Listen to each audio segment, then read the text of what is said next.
Today's date is Monday, May 12th, 2025. We're here for the Warren County Oral History program, and my name is Jacob Stickle. I'm the archival assistant here at Warren County, and I'm here with Jenifer Kautz, Clerical Specialist with the Warren County Sheriff's Office. Thank you for coming in. Is the Clerical Specialist the actual full title, or is there anything specific? Yeah, that's the full title, was Clerical Specialist. Okay. And when and where were you born? 72, and I was born in Blanchester, Ohio. Oh, just southeast. All right.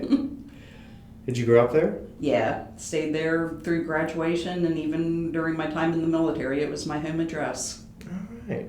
So, same house. It's kind of nice, though. Yeah. Nice to be a part of that. And you said... Oh. It's nice until your parents move after they've been in the house for 30-some years, and it's kind of a shock to the system. Definitely. My family's looking to move themselves. They've been there for 30 years, so I understand the sentiment. But you mentioned you were part of the Army briefly, or? Coast Guard. Coast Guard. Coast Guard. I was stationed there for 4 years in Chincoteague, Virginia, where the wild ponies swim. Misty the wild ponies, that's what I did on a, I don't want to say daily basis because it was once a year, but that's where I was. Oh, wow. I vacationed near Kerala a couple times with my family. So that's kind of, is that in that area? I think so. I think so. It's way up north of Virginia, like almost the island Chincoteague or Assateague is on Virginia and Maryland. So right around there then. Yeah. I was wondering about that because I knew they always emphasized the horses in that area, the wild horses. How cool is that? Why the Coast Guard? Funny story, not really related to working here, but it ended up making me work here. I had dropped out of college. I had an Army ROTC full ride scholarship to Xavier. All right. And had some trauma that happened, so I kind of spiraled down and dropped out, and it's like, I'm not doing this. And my family, I was working a part-time job at a jewelry store in the mall at Christmas time, and the family's like, okay, after Christmas you're not going to have a job, what's your plans? And they were lecturing about me being a secretary. You can get a job as a secretary, just be a secretary. I'm like, secretary's not me. So I got off at like midnight, and I go home, open up a newspaper, and they had an ad for the Coast Guard, and a week later I was at boot camp. A week later? My goodness. Did you think it was a sign or something? Or? I usually, people think I'm impulsive, but I overthink things so much that once I finally make a decision, it's like instantaneous. It's like, if I come to that decision, I'm doing it. Just dead set then. Because I was, like I said, I had an Army ROTC scholarship, so military was kind of my thing. And when I saw a Coast Guard, and a lot of people don't realize that that's real military, I'm like, yeah. I called the recruiter at, like I said, it was probably 1-2 o'clock in the morning, and they had me come in the next day and out process and went to boot camp. Man. Yeah. And you were a seaman / fireman specifically? Yes. Coast Guard works different than any other armed forces, or back then they did. Most armed forces, you go to boot camp, then you go straight to tech school, and you learn your job. Coast Guard does not. You go to your boot camp, then you pick your job, and there's a handful of jobs like boatswain's mate, the diesel mechanics, stuff like that you don't necessarily have to go to school. It can be an on-the-job training. And then you go on the wait list. As long as you're qualified for the school, you go on a wait list. And I was in for aviation mechanic, which had a 3.5-year wait list. Holy cow. So you stayed as an E3 or whatever rank. E3 was as high as you could go. And you stayed at that until you got slotted for your tech school. And I did many things because I'm not one to just sit and not do anything. So I was a rescue swimmer. I was an EMT. I was the equipment person that handled all the firearms, all the equipment, life-saving equipment. And I got my orders to go to the tech school when my oldest son was 4 months old, and I'd be gone for 10 months. Oh. And I'm like, well, my enlistment's 4 years, so I got out. Fair enough. And just to move forward in time, you had also mentioned your grandson is about 3 months old now. Uh-huh. Does that have something to do with your retirement, if you don't mind me asking? Yes. My oldest daughter, I've got 4 kids, and my oldest daughter was talking about having a kid. Well, my youngest daughter, that's 18, just graduated from high school. She's like, I'll watch the kid a couple days a week, because she was working remotely Monday and Friday. Well, the same month my daughter found out she was pregnant was the same month my youngest one found out that she would be deploying over in the sand for 6 months. Oh. Which is where she's currently at. So, I don't know if you know, daycare is hard to find for an infant. It really There's is. usually like a year wait list, so she was in a panic, and I'm like, you know what, I've got my 32 years, I'll retire and watch him. That's commendable. Yeah. My grandmother helped me watch me as a kid too, and it helped my parents tons.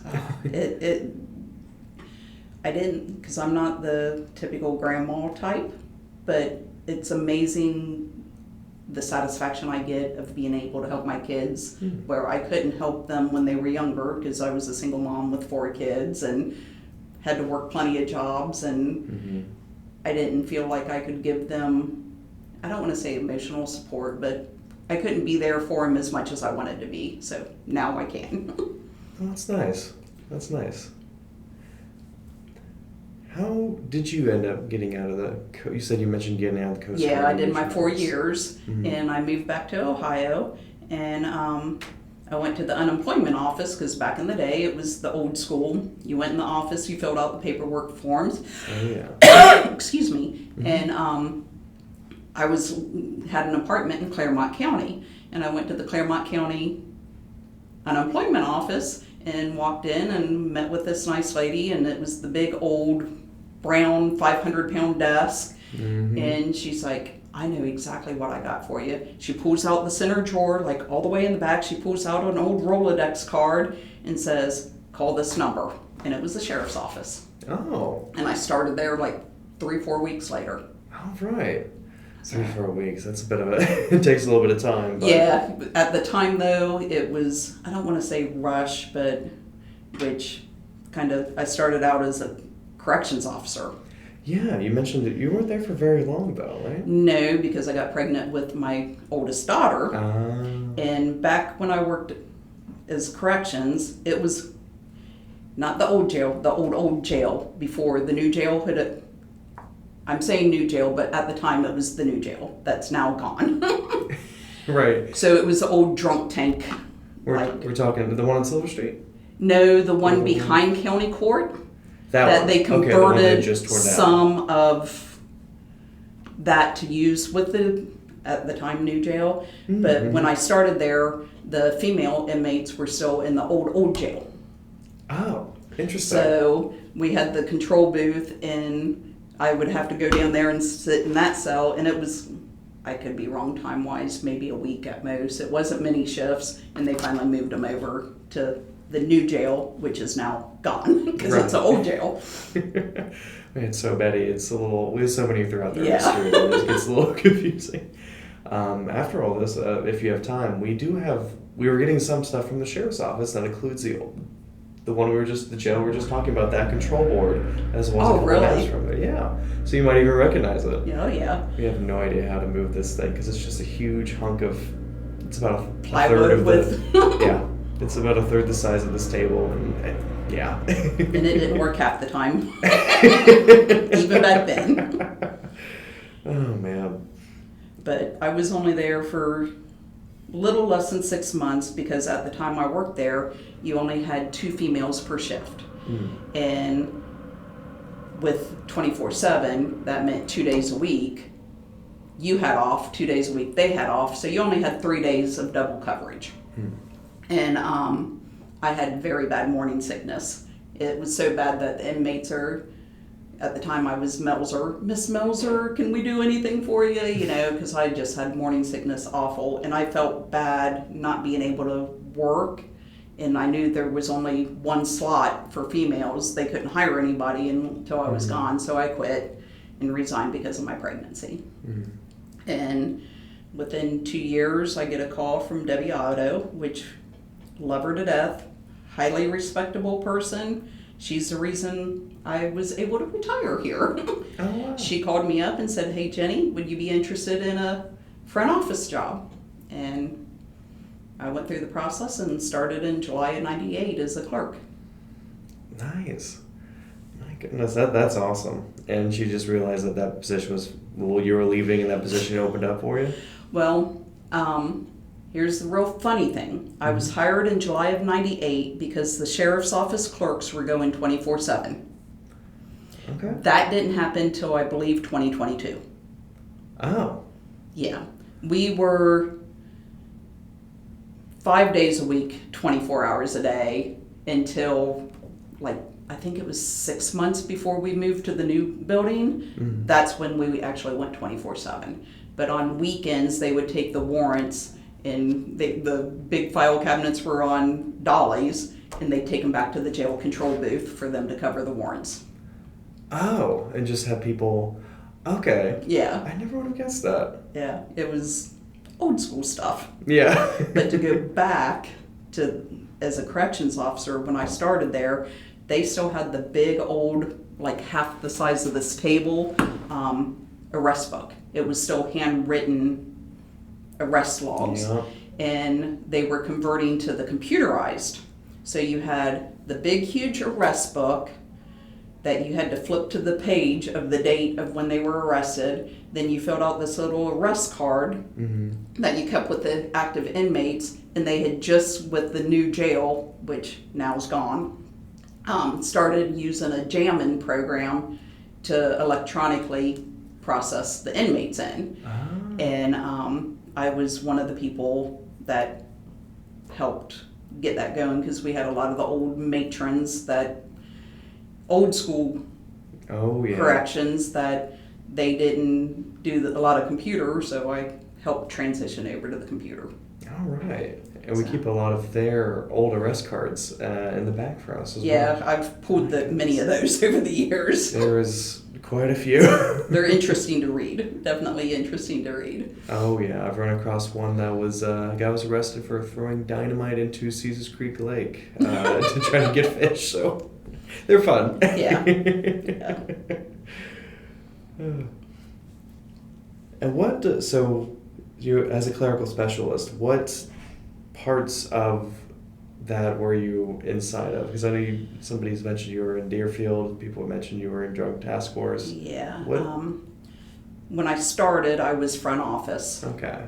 But then there was an opening in the back, in the fiscal office. So the most time I spent in one position was in the fiscal office, and I was only clerical specialist that did that. And my boss was Alina, and she was the fiscal manager.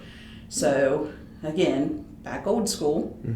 All the vouchers and payments and everything was handwritten. I developed and put it all in Word documents or Excel documents, so I didn't have to handwrite everything, and I saved it under the name. So I started converting it, and then like the old, and I could be wrong, the purchase orders, like the big purchase orders, were on the 3-part carbon paper, and I created a Word document so you could feed it through the printer and print it on all 3 documents instead of handwriting. And if you had a mistake, it was, so On 3 different in triplicate. Yeah. Then I started, this is old school, access program of the in-house purchase orders, so we could track our in-house purchase orders while I was in fiscal. Oh yeah, we're familiar with it. Working with Access, older Access. Yes. In here.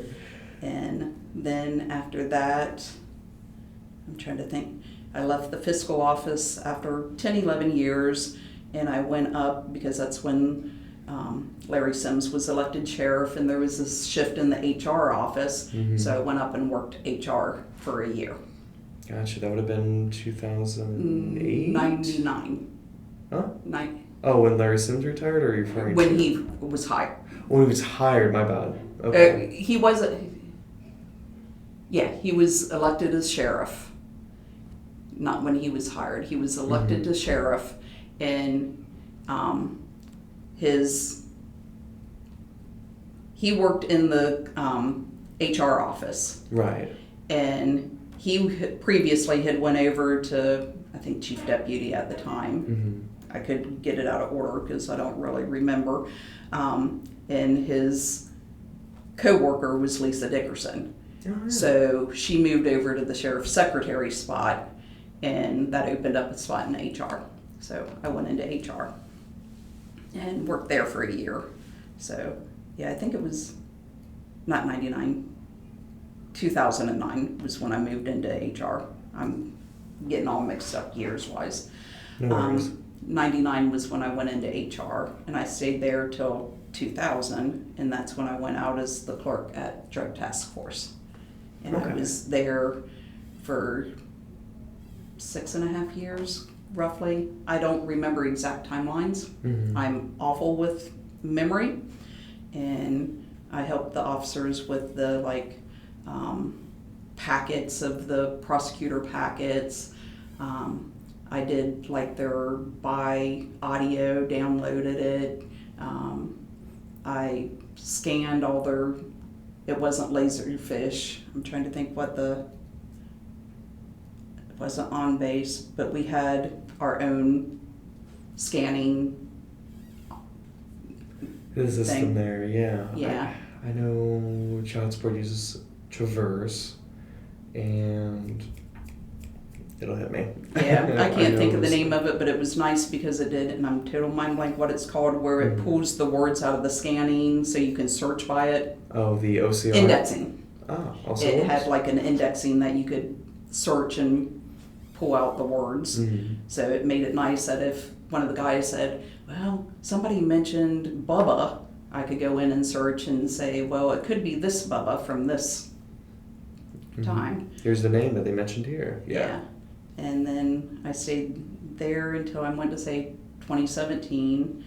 And then I went back to the main sheriff's office as a clerk in the front office. But then there was an opening. I ended up slotted for the CCWs. CCWs? Concealed carry licensing. Oh, I see. So I processed the CCWs for a few years and worked with the public. That was my whole job. At that point, it was working with the public? Yeah, My goodness. 99% of it was working with the public. Yeah. So you'd make the appointment to come in, and I'd do the background checks and everything to issue them the CCW, and I'd issue them their permits, and I did that for 3 years. But my dad was having medical stuff, and at the time, CCWs had 2 part-time people doing it. Okay. Well, a full-time, then the girl who handled the sex offenders, she did CCWs sometimes to help with the overflow. And when I went in there, I ended up doing it by myself.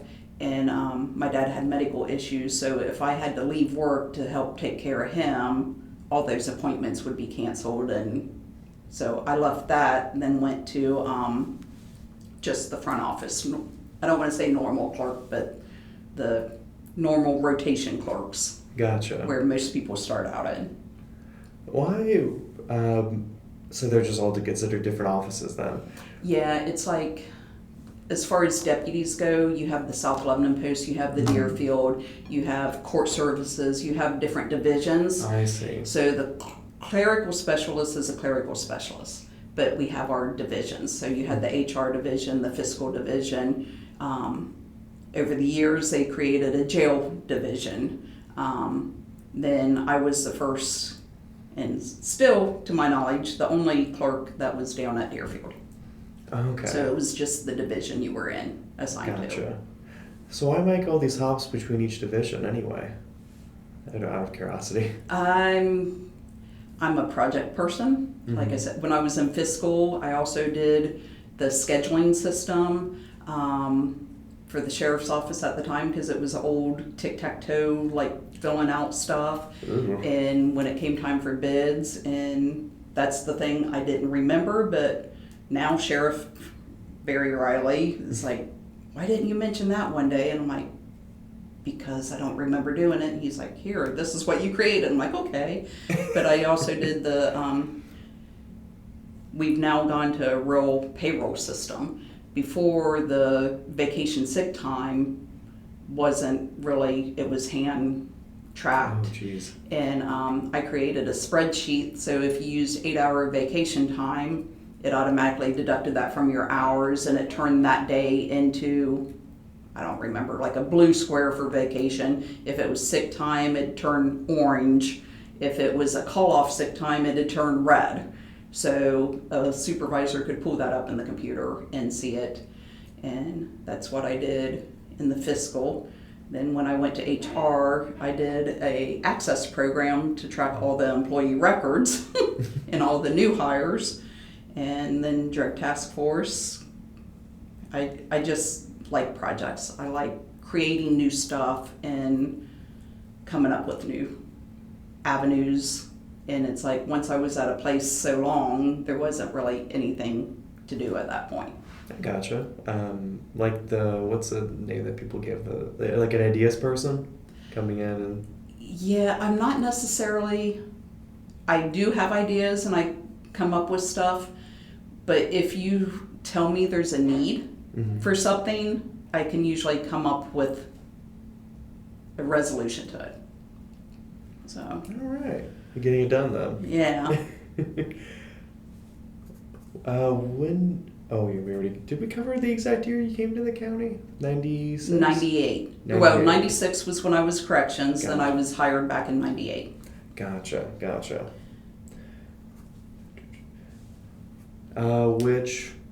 Where were all these divisions located for you when you were moving around? Most of them were still in the same building as everybody else. Back in the old, now the county court until they tear that down. The fiscal office was in the old women's wing. And then the front office was up where I think county court's probation department is now. Okay. And when I started in 96, they had just gotten rid of dispatch in the sheriff's office, and that was the fiscal office back in 96, but then they moved back when they built them, had everything cleared out. And then, I'm trying to think, the main office, the CCW's was still in the same building, it was just in a different section of the building.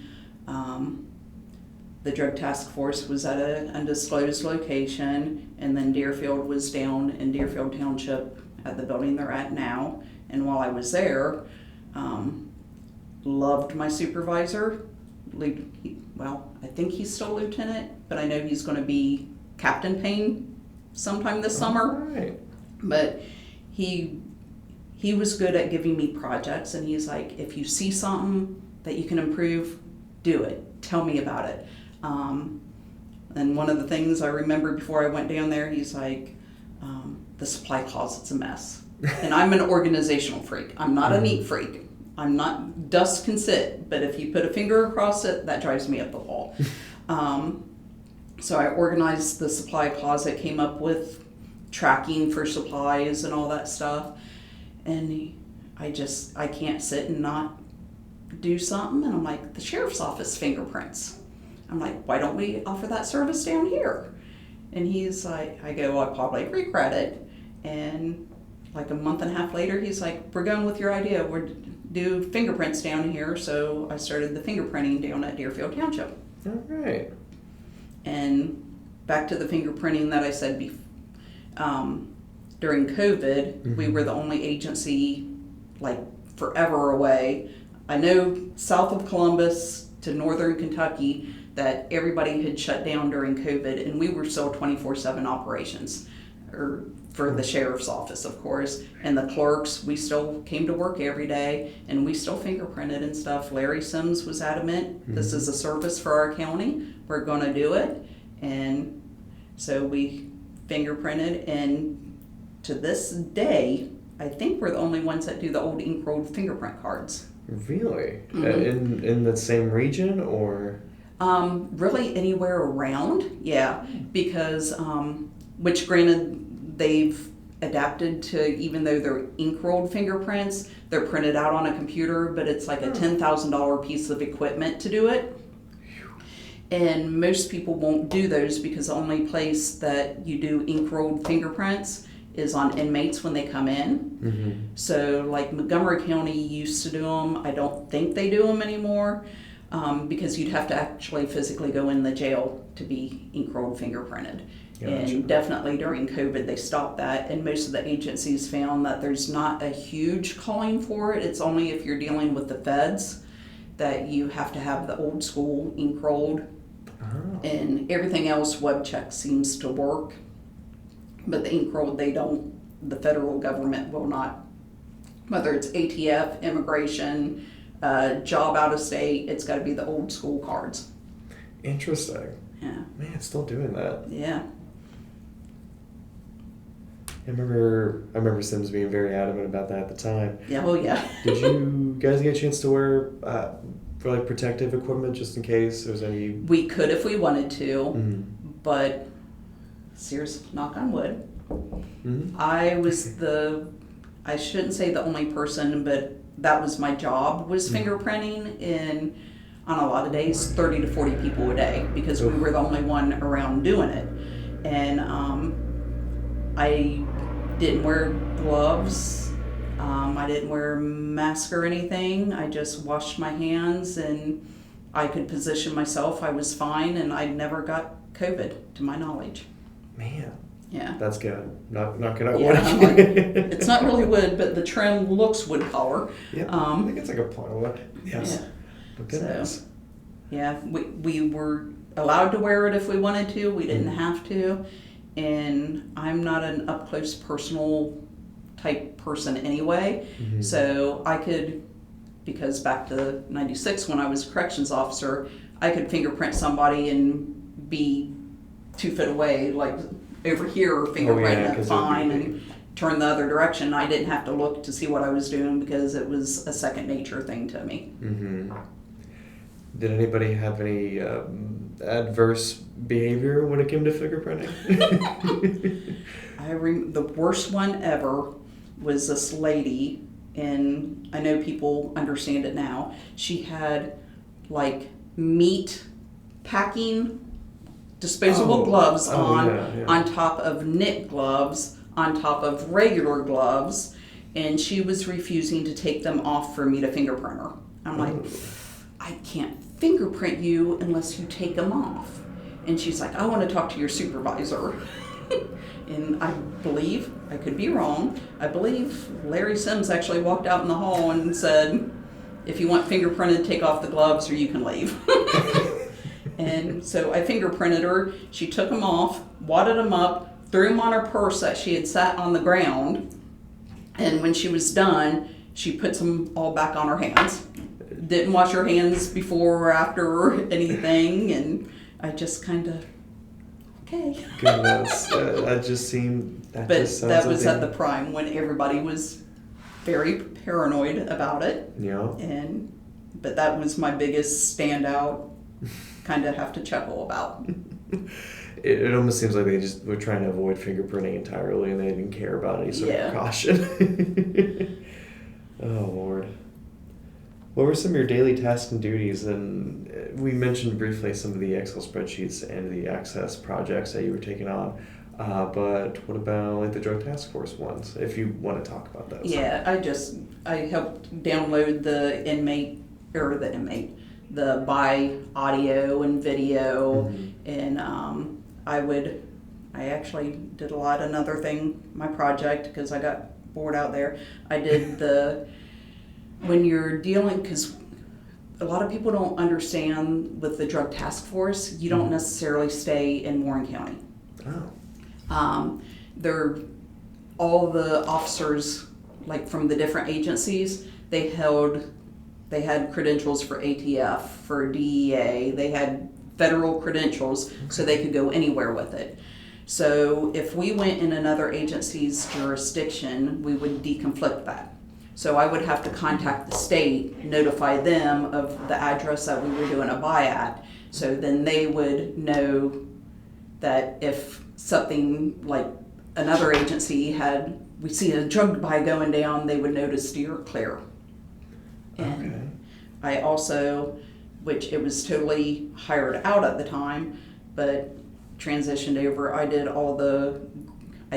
write the grants, I did all the preliminary work. It was the big bosses that actually submitted the grants, but I did all the legwork for it. And I actually did all the fiscal budget stuff because we had sent it out. Mm-hmm. And it was I'd have to send paperwork out, then they'd send it back, then I'd send it back saying, well, you didn't include this, and it was back and forth. So I just started doing all the fiscal paperwork for all the grants too. All the numbers then. Yeah, but that wasn't. The clerk job there was basically answering the phones, helping the guys make the packets together, and other stuff over the years got added on. Yeah. Is there any other notable daily activities you'd like to mention? Because you mentioned fingerprinting a lot. You went through so many different divisions. Is there any that you wanted to highlight as well? Any daily tasks that you would have accomplished? And I'm giving a big shout out to the front office clerks. Mm-hmm. A lot of people don't realize, and they're like, your clerks make a lot of money. We are a 24/7 operation. You miss holidays. If somebody calls off sick, guess what? You're not going home tonight. You're covering the next shift because somebody has to be there to answer for the warrants. Because the LEAD's Law Enforcement Automated Data System, I think is what it stands for, is where you physically enter all the warrants in, that nationwide everybody knows that there's a warrant for this person, missing persons, stolen items, missing items. The clerks are responsible for that. And there has to be someone there that if somebody in California has a warrant or they recover a stolen gun, somebody's got to be on the other end of the phone saying, yes, it is stolen. We still show it's stolen. It wasn't just that we forgot to take it out of the system. Yeah. So those front office clerks don't get the recognition. Yes, we're just not female clerks anymore, but we're not just clerks like a normal office clerk. It's 24/7, and there's a lot of responsibilities. You deal with the public a lot, that they're not getting the answer they want from the jail or from the deputies, and they hit the clerks up, and they get a lot of slack. Man. And it's not a fun, easy job that a lot of people think it is. I suppose the dissemination of information, just the breeding, throwing that out there. Yeah, you got to be out there 24/7. Anybody coming in from a couple time zones away would not have considered any of that. Yeah. My goodness. And like you said, dissemination of records. The clerks are the primary contact if they want a copy of their inmate file. Mm. If they want a copy of a crash report, which in the front office, again, it wasn't my job. It wasn't in my description, but I started doing the state validations. Oh. So I was in contact with the state on a pretty regular basis. I helped Rhonda when Katie left. I don't want to say filled her role, but I did the state validations. I did working to help the new RMS system. I forget what the current name of it is, but where the minute the supervisor hits submit and approved on a crash report, it instantly goes to the state website. Okay. So if there's an error in it and the state doesn't accept it, then I went to another screen and made the corrections changes. Just because we have that there's an HRV Honda model, the state's records may not have that as one yet. So it would kick it back and say that's not a valid model. So I'd have to delete off the model and say model unknown for it to go to the state. Oh. So, Huh. but yeah, people don't realize all the records retention stuff the clerks do, giving the public copies of reports, all the behind the scenes stuff that the clerks do to make the public operate, honestly. Yeah. We, over here at the Record Center, because they see records, they come to us for just about anything. Occasionally get people that we need to reference to you guys. Yeah. Where it's usually stuff like a reporter asking for body cam footage or dash footage or something like that. So I can only imagine the workflow over there. And granted, I didn't deal with the public on it. I basically dealt with like the prosecutor's office and deputies. That's when I went down to Deerfield. Right before that, I started doing it, but did the cruiser videos for like in-house. Paul Sarver always did the cruiser videos for the public because he had all the special programs to redact socials and stuff and the audio, which I didn't have. But for mine, I did handle that for the prosecutors and deputies that needed video. Oh yeah, all that information would be, well, the software you might need would be expensive, I'm sure. Just dealing with I that. can't imagine now with the body cams because they didn't have those when I left.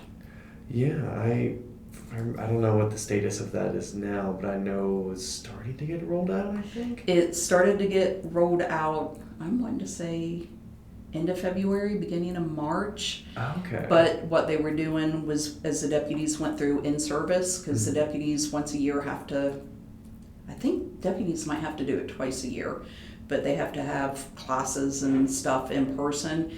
And when they came in to do that, they were issuing them body cams and showing them how to use them and stuff. How it all operates. Yeah. Okay. So by now, yeah, they definitely, everybody should have it. Interesting. Just more information, more records coming in. Oh, they're having fun, I'm sure.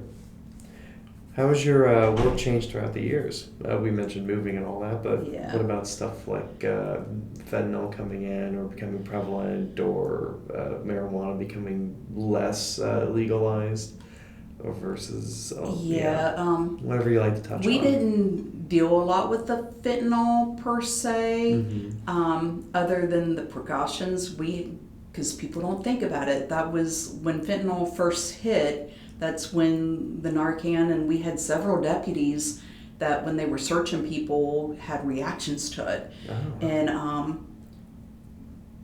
up until the RMS system, it was still paper hard copy reports.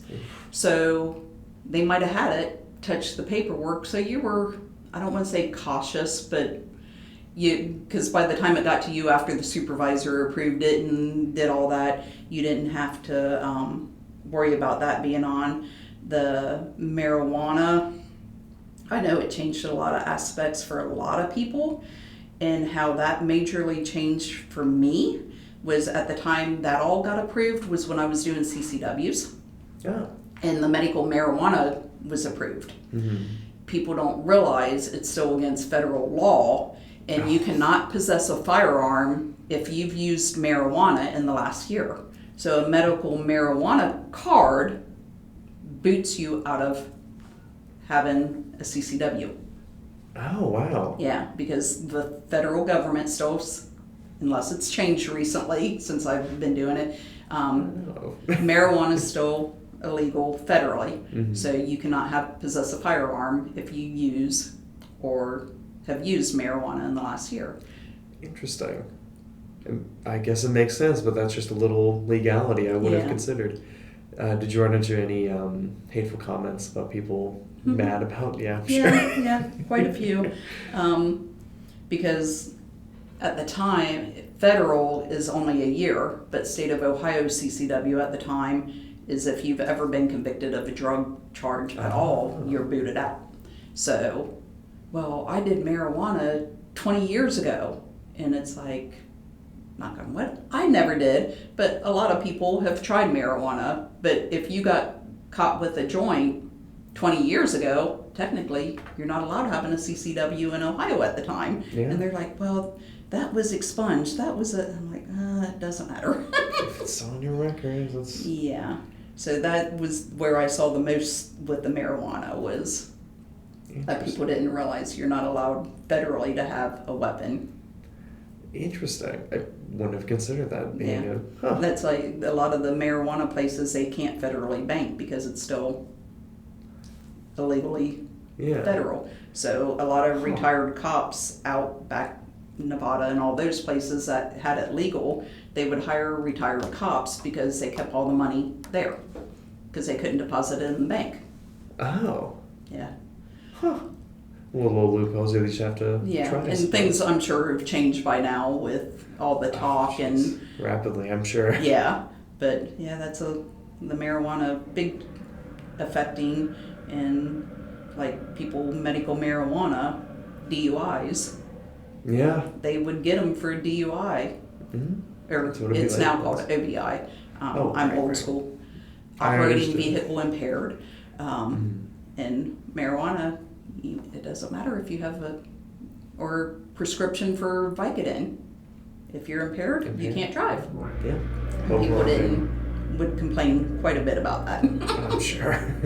Trying to avoid their party plates, I'm sure. Yes, yes.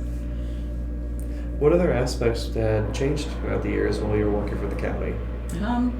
Like I stated earlier, everything was still handwritten. Transitioned to just about paperless. Even, like I said, RMS, which I'm going to say was 2019, 2020 type range was when it came in. Crash reports were still done, hand paper. The offense reports were still on 3-part paper, or 4-part maybe. But the clerks would have to take that paper when it came in, type that information that didn't get into the system from dispatch, and add all the information in the computer.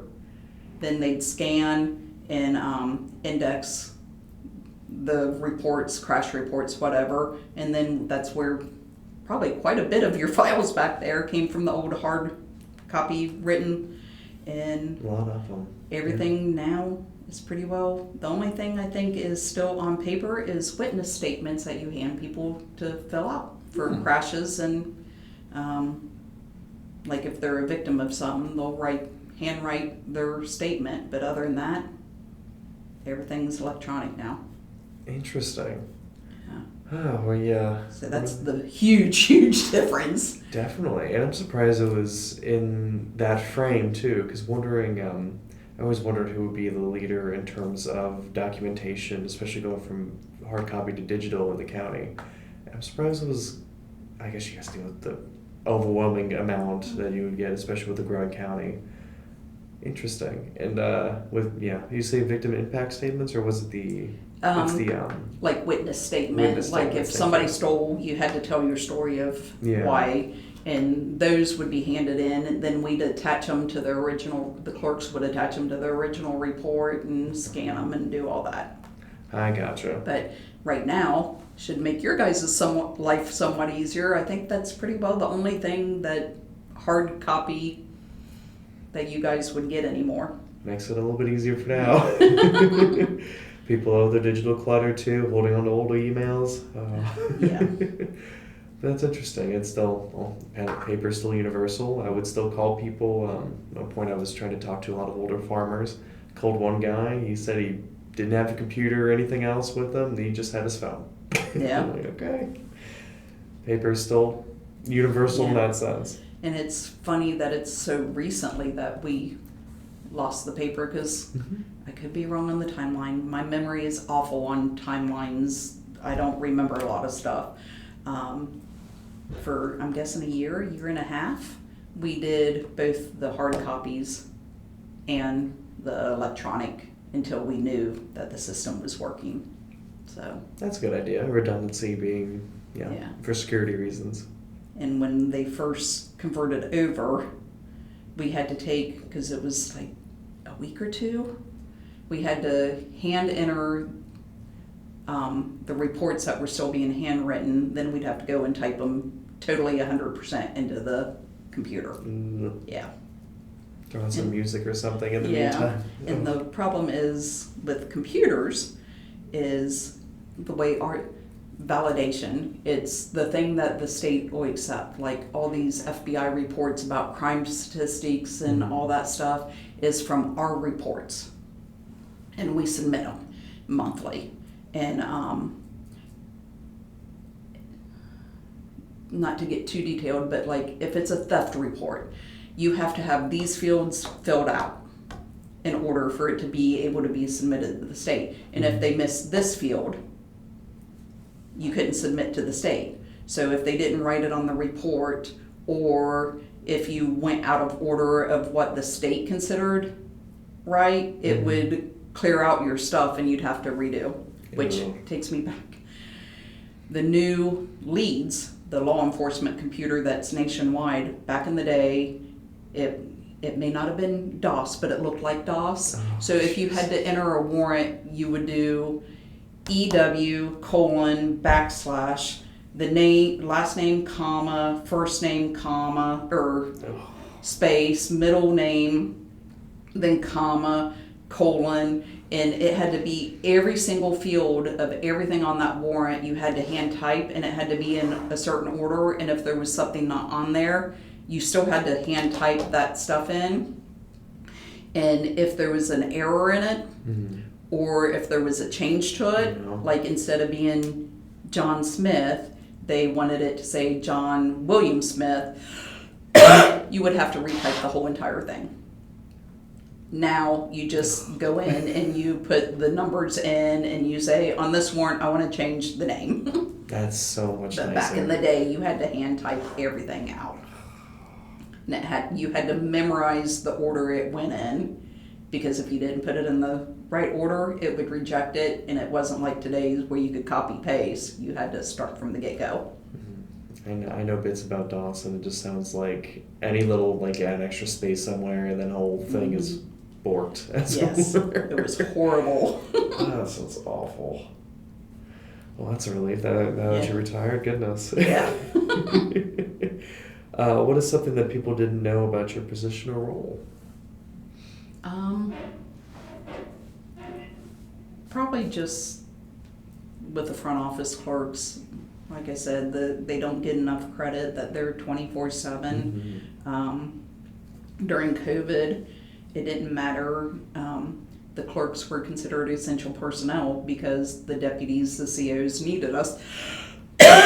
Excuse me. So if you had a blizzard, we still went to work. There was actually a clerk that her garage door didn't open, and they sent somebody out to her house to pick her up to bring her to work. No kidding. Yeah. If you absolutely couldn't get to work, they would have if you lived in the county, they would have a deputy pick you up and bring you to work. All right. It didn't happen very often, but a few times.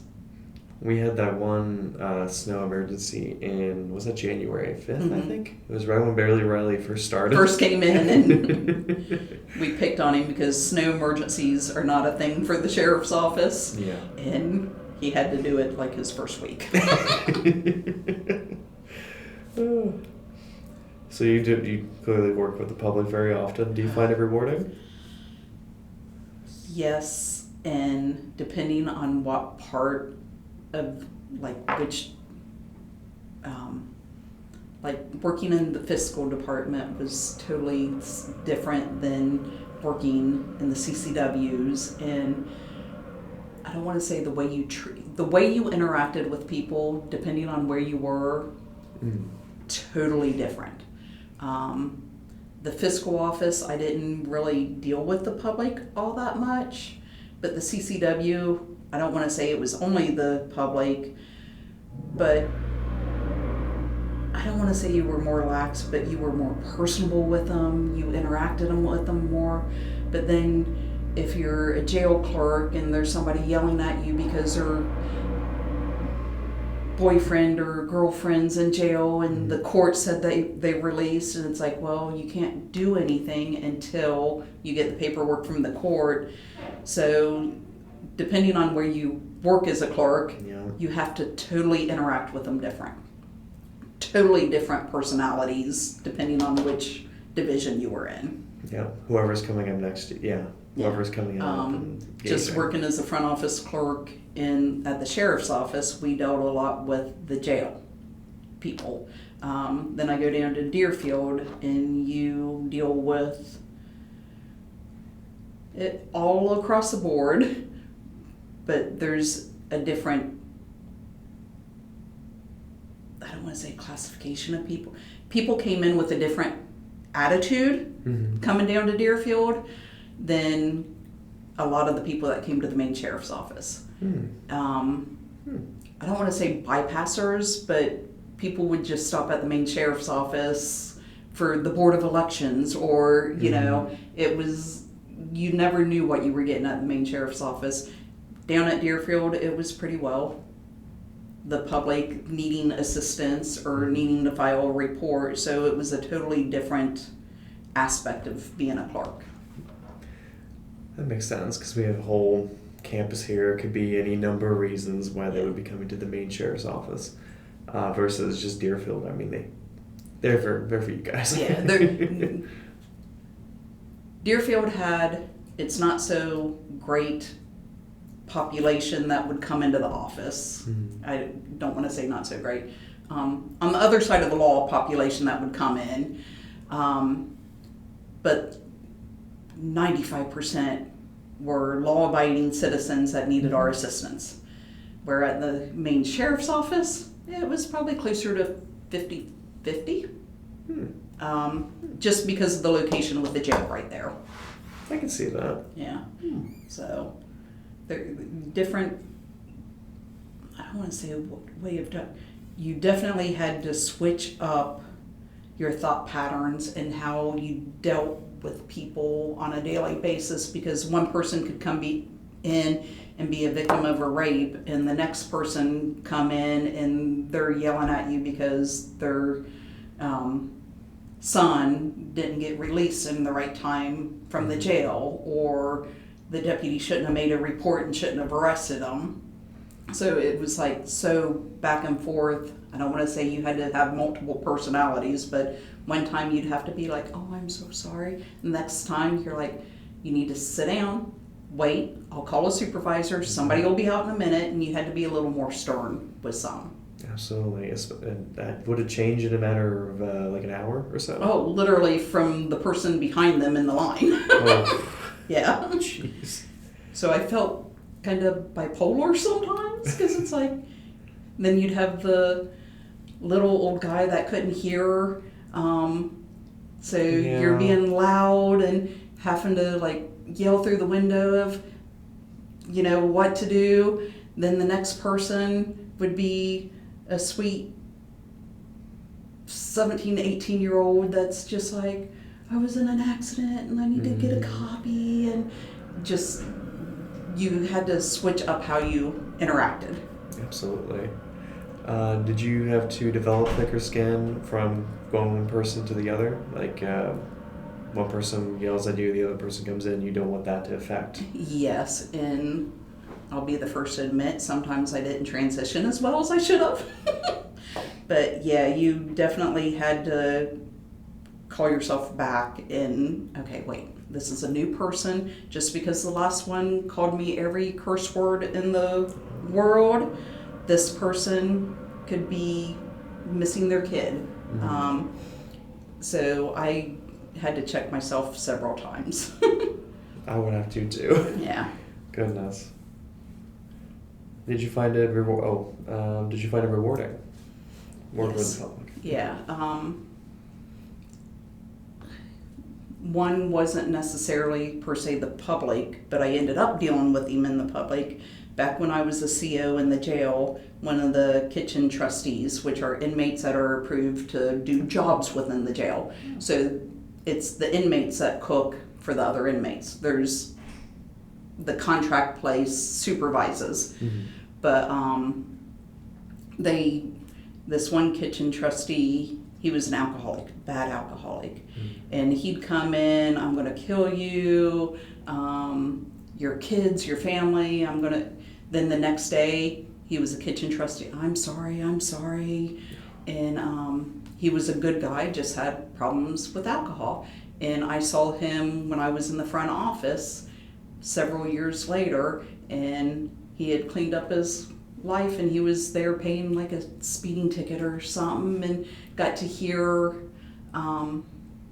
what we did for him by being patient with him. Yeah. And then just people down Deerfield and fingerprints and CCWs. When you're able to provide that service to the public, it is very rewarding that you're doing your job. You know, the person that's got somebody missing and you're entering it into leads, then you get a hit a half hour later of someone 4 counties away, and you know you had a part of that. You were a piece of that. You were, because if you didn't enter it into the system, you didn't, I don't want to say traumatic, but it floored me the first time I entered an endangered missing person. Mm-hmm.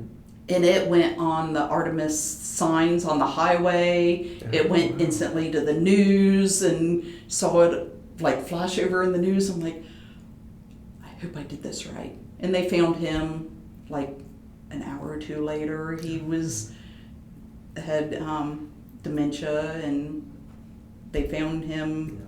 I want to say it was maybe like Columbus, Cleveland. But if I didn't enter that record, they wouldn't have found him. Yeah. They wouldn't have had his license plate to figure out where he was. So that was very, very rewarding. And a lot of people don't get the pleasure of seeing that. No, not like that. Yeah. Goodness, that's really nice to hear. Yeah. Are there coworkers, managers, or others you have worked with that have had an impact on you, and who are they? The biggest one earlier I mentioned, Debbie Otto. She was the one that got me back at the sheriff's office. I later went to the police academy, and her husband, Captain Bob Otto at the time, he found an agency to sponsor me to go through the police academy, because at that time you had to have somebody sponsor you to go through the police academy. And they were life-changing for me. They were life-changing. And Barry Riley, now sheriff, he's been my rock. I'm twice divorced, and he was, I don't want to say my emergency contact, but after my first husband, it was not a good situation. And at the time, he was in the Drug Taskforce section, and he knew that if something happened to me, he knew where to look, what to dig into. And we worked together. He was back in the training office, which was right next to the fiscal office. So I consider him a very dear friend over the years, a brother to me. And then Brian Payne was probably the best person that I ever worked with, supervisor. He shut me down several times on ideas and things that I was suggesting, but he did it with such respect, and he listened to you, and he really, truly listened and considered it. And if he didn't like something, he would explain why. We can't do that because of XYZ, or it's not something I can do now, but I'll work on it. And every time, he never failed. He always followed through. He never let us down. And then coworker Brian Dooley, I'll get emotional. I didn't deal with him outside of work, but he was my bud. He worked the 4 to midnight shift, and he would come in at change of shift, and we'd chat and talk. And that was when I was going through my second divorce. Was right after he was killed. And even though he wasn't there, it's like, what would Brian do? How would he handle this? And loved him to death, but he had his honorary side to him too. And sometime I would take his honorary side of views, and I would do that. But really, all of them, you hear people talk about the blue family, and I know it's not as much now as it used to be because our numbers grew, but it's always been a place where if my mower broke, if the one year I didn't have a whole lot of money to buy Christmas gifts, I walk into work one day and I've got boxes full of gifts for my kids on my desk. They watched out for each other. They took care of you. They didn't necessarily, you didn't go hang out at their houses all the time. Mm-hmm. But I knew if I broke down on the side of the road, even people that I didn't get along with, I knew I could call them and they would show up and help you out. We took care of each other, but we also held each other accountable. Mm-hmm. And we'd call each other, excuse the French, but if you were being dumb about something, they'd call you out and call you a dumbass and get your head out of your ass and straighten up and do things right. Mm-hmm. So yeah, all my coworkers, good and bad, I knew they were always there for us. And kids, they didn't necessarily know what I did at the sheriff's office. For the longest time, my younger two thought I was a cop there, and it's like, no, I'm not. But I knew all the cops, so they just assumed. Yeah. But I remember my oldest daughter, she was apparently speeding down the road, and it was a Drug Taskforce car. It said, hey, Jenny, you might want to talk to her about it. So they knew your vehicles. They knew where you lived. Like I said, we didn't necessarily go to each other's houses, but there wasn't a person there that I knew their name, which back in the day, everybody knew everybody. You knew what car they drove, where they lived. We knew we could count on each other to help us out if we were in a pinch. But if we screwed up, you better figure it out. Yeah. So. Really sounds like another kind of family. Yeah, it's a family like no other. I don't want to say family of choice. Everybody's got a few of those family members that you don't get along with, but they're family.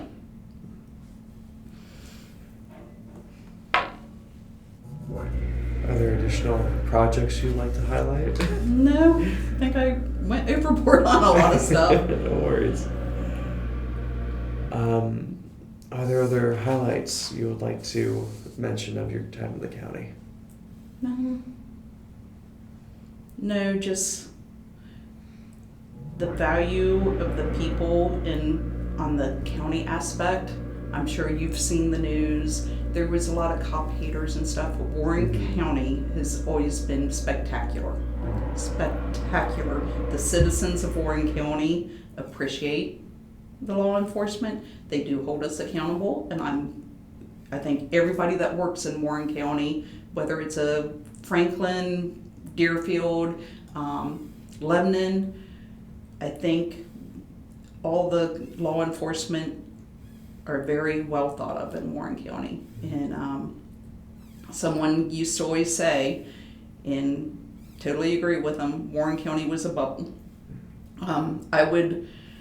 In Warren County, I could tell people where I worked.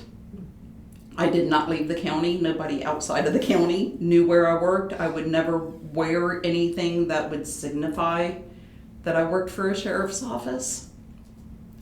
And it was very comforting to be in a county that appreciates what the law enforcement does for the public. Absolutely. What was the county like when you started versus now? Like I kind of stated earlier, the jail, you had 2 females per shift. It was very low number of, and I don't know if it was on the recording about the old arrest cards and the crimes back then. There was big crimes, but the crime back then wasn't. I remember many a times, like the inmate that I was talking about, OVIs, them spending months in jail and stuff, where now it's a lot of more hardcore crime that's in our jail. Yeah. But that's probably just the growth of the county. And I don't know the number, but if I had to guess, it was probably 75 employees when I started here in 96, and now I'm wanting to say it's like 225 or 230. Goodness. We used to all know each other, and not to dismiss the corrections officers, but with them being totally separate from us, I didn't get to know a lot of them. And there's a lot of people that somebody would say a name, I'm like, I have no clue who that is. So to go from where everybody was like brothers and sisters to, I don't even know that person. You might recognize them and say, I know them from somewhere, but it's gotten where you can't know everybody that works there. It's an odd feeling, I'm sure. Yeah, it definitely changed, and that's why my last couple years was down at Deerfield, and it was kind of back to the old sheriff's office day. Everybody knew everybody down there. You knew what cars, you knew when somebody had a kid.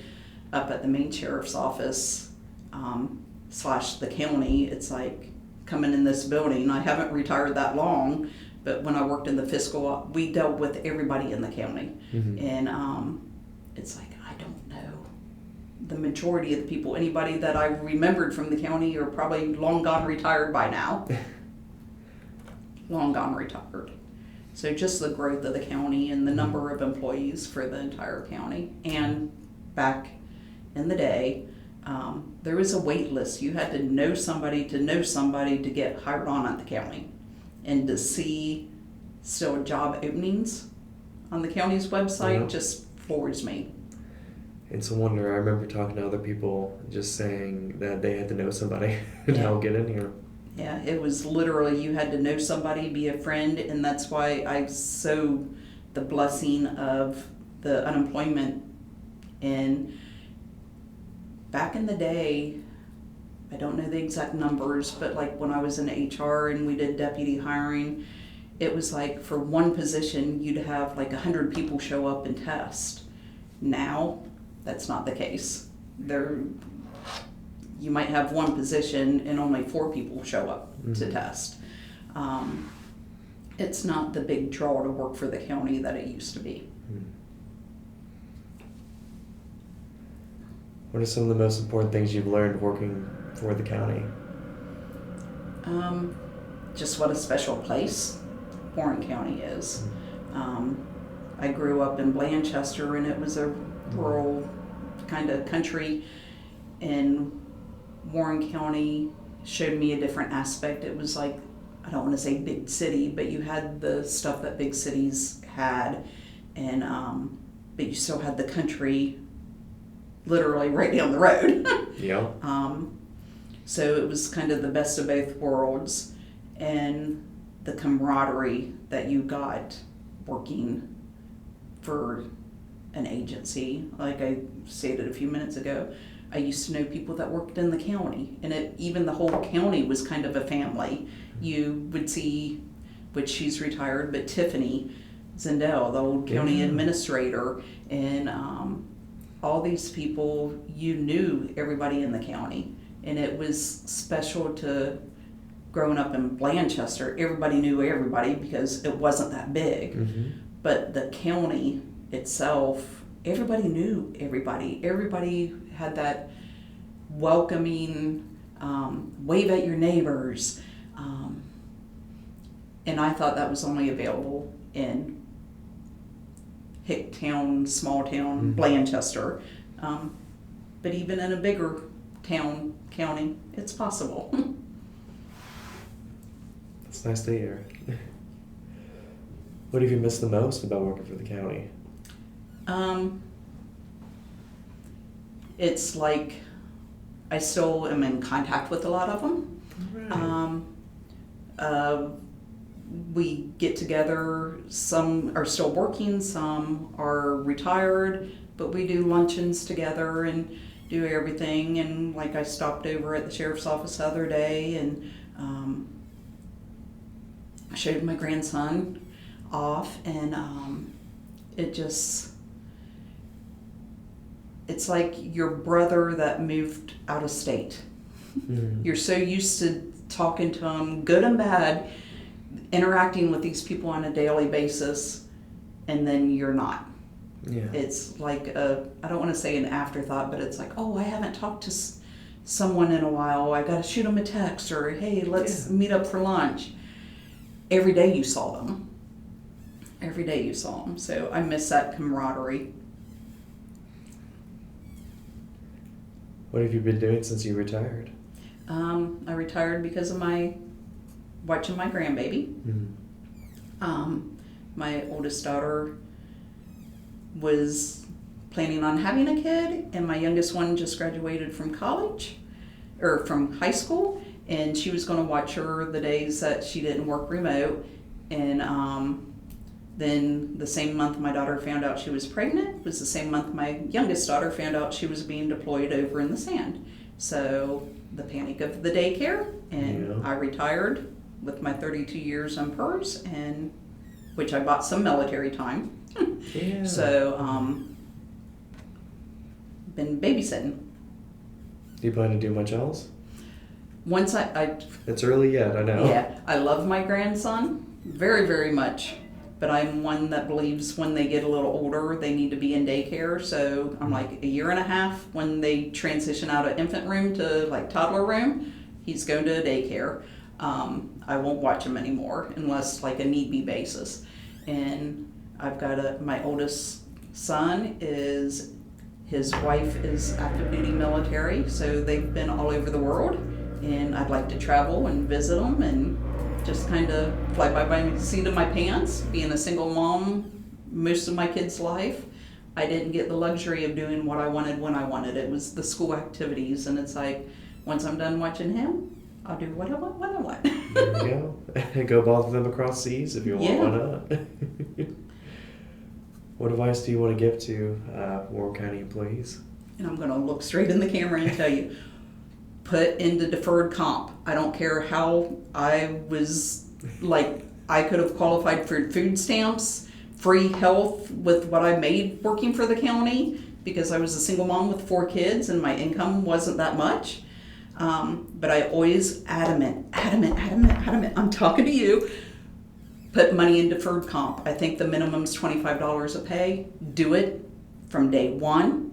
It will always be there for you. And now that I'm retired, I have enough money in deferred comp and with my plop that I can do. Once I'm done babysitting, I can do what I want when I want. If I want to take a trip, ultimate goal is I want to do the train tour. I'm big into World War II and the concentration camps. I want to take the train tour and just train around Europe and see all the World War II sites and do a month. And because I did deferred comp and made that sacrifice then, and I also, granted things have changed, but buy your time. There's all kinds of perks and benefits through PERS. Nobody ever told me about it when I quit because I was pregnant. PERS allows you to buy a year because you left due to pregnancy. Or if you left because you adopted a child, if you come back, they'll let you buy a year's time. So do your research. Do your research. Do your research. It will pay off. I know I bought my 4 years military time and it cost me $10,000. That same amount now would be like $70,000, $80,000 to buy.